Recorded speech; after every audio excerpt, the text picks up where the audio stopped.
কিয়ামত, দাজ্জাল, ইমাম মাহদী এই শব্দগুলো শুনলেই কেমন একটা রহস্যময় অনুভূতি হয়, তাই না? হাজার হাজার বছরের পুরনো সব ভবিষ্যৎবাণী এগুলো। কিন্তু হঠাৎ করে ২০২৬ সালকে ঘিরে এগুলো নিয়ে এত আলোচনা কেন শুরু হলো? চলুন, আজকের এই বিশেষ বিশ্লেষণে আমরা ঠিক এটাই খুঁজে বের করার চেষ্টা করব। দেখব সেই প্রাচীন কথাগুলোর সাথে আজকের দুনিয়ার ঘটনাগুলোর মিলটা ঠিক কোথায়। আর এই পুরো ব্যাপারটা বুঝতে হলে আমাদের শুরু করতে হবে একটা বিভ্রান্তি দিয়ে। হ্যাঁ, বিভ্রান্তি। ঠিক যেমনটা হয়েছিল, মনে আছে ২০২৩ সালের সেই ভাইরাল ভিডিওটার কথা, যা নিয়ে রীতিমতো তোলপাড় শুরু হয়ে গিয়েছিল? একবার শুধু কল্পনা করে দেখুন তো, বিশ্বের সবচেয়ে পরিচিত ইসলামিক স্কলারদের একজন তার মুখ দিয়ে বের হচ্ছে আল মাহদি এসে গেছেন। মানে এমন একটা ঘোষণা যখন ইন্টারনেটে আসে তখন কি হতে পারে? স্বাভাবিকভাবেই ভিডিওটা একদম দাবানলের মতো ছড়িয়ে পড়েছিল। কিন্তু একটা সমস্যা ছিল। ভিডিওটা আসল ছিল না। এটা ছিল একটা ডিপ ফেক, আর্টিফিশিয়াল ইন্টেলিজেন্স দিয়ে বানানো। আর এতটাই নিখুঁত ছিল যে খোদ মুফতি ম্যাঙ্কোকেই আরেকটা ভিডিও করে এসে বলতে হয়েছে যে ওটা আসলে তিনি নন। আর আমাদের আজকের বিশ্লেষণের মূল সূত্রটা ঠিক এখানে।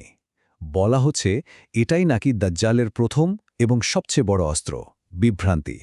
মানে এমন একটা ধোঁয়াশা তৈরি করা যেখানে মানুষ সত্য আর মিথ্যার মধ্যে পার্থক্যটাই হারিয়ে ফেলে। কোনটা আসল, কোনটা নকল, সেটাই আর ধরতে পারে না। আচ্ছা, তাহলে যদি ইমাম মাহদির আগমনের খবরটা ভুয়া হয়, একটা বিভ্রান্তি হয়, তাহলে আসল লক্ষণগুলো কি? কোনগুলোকে আমরা সত্যিকারের আলামত হিসেবে দেখব?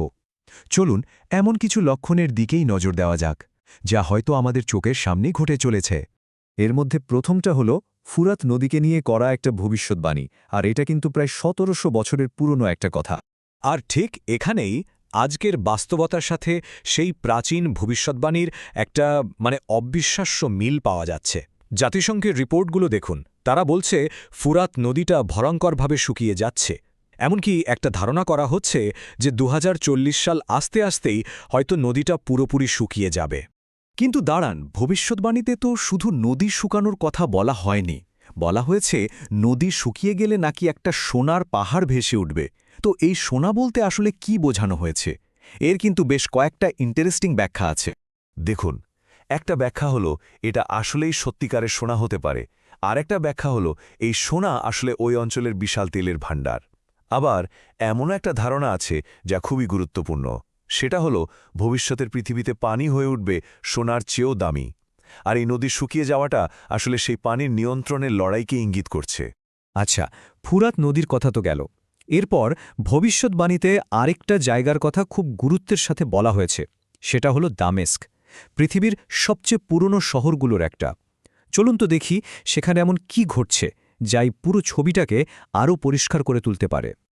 আমরা সবাই জানি কয়েক দশক ধরে আল আসাদ পরিবার সিরিয়া শাসন করছিল, কিন্তু সম্প্রতি তাদের সরকারের পতন হয়েছে। ফলে সেখানে এখন একটা বিশাল ক্ষমতার শূন্যতা। আর ঠিক এই পরিস্থিতিটাকেই ভবিষ্যৎবাণীর সাথে মেলানো হচ্ছে। বলা হচ্ছে দামাস্ক থেকে সুফিয়ানি নামে এক নতুন নেতার উত্থান হবে। ওকে, এখন আমরা এই আলোচনার সম্ভবত সবচেয়ে ইন্টারেস্টিং পার্টে চলে এসেছি। এখানে আমরা দেখব কিভাবে হাজার হাজার বছরের পুরনো বর্ণনাগুলো আজকের দিনের টেকনোলজির সাথে একদম হুবহু মিলে যাচ্ছে। এটা আসলেই অবাক করার মতো। যেমন ধরুন, একটা বর্ণনায় আছে যে দাজ্জাল নাকি বাতাসে ভেসে বেড়ানো মেঘের মতো দ্রুত ভ্রমণ করবে। এখন ভাবুন তো, আজকের দিনে এর চেয়ে দ্রুত আর কি আছে? ইন্টারনেট, যেখানে তথ্য আলোর গতিতে এক মুহূর্তে পৃথিবীর এক প্রান্ত থেকে আরেক প্রান্তে চলে যায়। তাহলে যে এই তথ্য প্রবাহ নিয়ন্ত্রণ করবে, সে কি আসলে ওই ক্ষমতারই একটা আধুনিক সংস্করণ নয়? আরেকটা কথা বলা হয়েছে যে সে আকাশকে হুকুম করলে বৃষ্টি হবে, মাটিকে হুকুম করলে ফসল ফলবে। মানে সে মানুষের রিজিক বা জীবিকা নিয়ন্ত্রণ করবে। এখনকার দিনে এই ক্ষমতাটাকে তুলনা করা হচ্ছে সেন্ট্রাল ব্যাংক ডিজিটাল কারেন্সি বা সিবিডিসির সাথে। ভাবুন, আপনার সব টাকা যখন ডিজিটাল, তখন একটা ক্লিকেই কিন্তু আপনার সবকিছু জব্দ করে ফেলা সম্ভব, যেমনটা আমরা দেখেছিলাম কানাডায় ট্রাক চালকদের বিক্ষোভের সময়। আর সবচেয়ে অবাক করা যে তুলনাটা, সেটা হলো মৃত মানুষকে জীবিত করে দেখানোর ক্ষমতা। এটা তো সোজাসুজি কল্পবিজ্ঞানের মতো শোনায়, তাই না? কিন্তু আজকের দুনিয়ায় ডিপফেক, এআই ভয়েস ক্লোনিং আর হলোগ্রাম টেকনোলজি দিয়ে এটা কি আর অসম্ভব কিছু? যা কয়েক বছর আগেও আমরা ভাবতেও পারতাম না, আজ সেটাই বাস্তবতা। তাহলে মূল কথাটা কি? মূল কথাটা হলো এই যে একটা গ্লোবাল কন্ট্রোল সিস্টেম বা বিশ্বব্যাপী নিয়ন্ত্রণের অবকাঠামো, সেটা কিন্তু আর ভবিষ্যতের কোনো গল্প নয়। সূত্র অনুযায়ী এর ভিত্তা আমাদের চোখের সামনেই তৈরি হয়ে গেছে। তো এই পুরো সিস্টেমের কথা শুনে একটু ভয় লাগাটা স্বাভাবিক।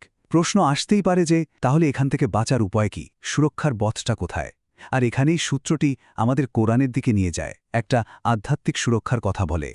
বলা হয়েছে কোরআনের একটা বিশেষ সূরা আছে, সূরা আল কাহাফ, যার মধ্যে এই ফিতনা থেকে সুরক্ষার পথ দেখানো হয়েছে। এই সূরাটা কেন এত গুরুত্বপূর্ণ? কারণ এর ভেতরে 4টি অসাধারণ গল্প আছে। আর এই 4টি গল্প আসলে দাজ্জালের আনা 4টি বড় পরীক্ষারই প্রতিচ্ছবি। ঈমানের পরীক্ষা, সম্পদের পরীক্ষা, জ্ঞানের পরীক্ষা আর ক্ষমতার পরীক্ষা। তো সবকিছু মিলিয়ে আমরা আমাদের এই আলোচনার একদম শেষ পর্যায়ে চলে এসেছি। তাহলে শেষ কথা কি? সূত্র অনুযায়ী আসল বিপদটা হয়তো কোনো একজন ব্যক্তি নয়। আসল বিপদটা হলো বিভ্রান্তি তৈরি করার এই বিশাল সিস্টেমটা। এমন একটা সিস্টেম যা আমাদের সামনে থেকে সত্য আর মিথ্যার পার্থক্যটাকেই ধীরে ধীরে মুছে দিচ্ছে। আর এটাই হয়তো আমাদের জন্য সবচেয়ে বড় প্রশ্নটা রেখে যায়। এই ডিজিটাল প্রতারণার যুগে যখন নকল জিনিসকে আসলের চেয়েও বেশি বাস্তব মনে হয়, তখন আমরা সত্যকে চিনব কিভাবে? বিশেষ করে সেই সত্য যার শেকড় লুকিয়ে আছে হাজার বছরের পুরনো সব ভবিষ্যৎবাণীর মধ্যে।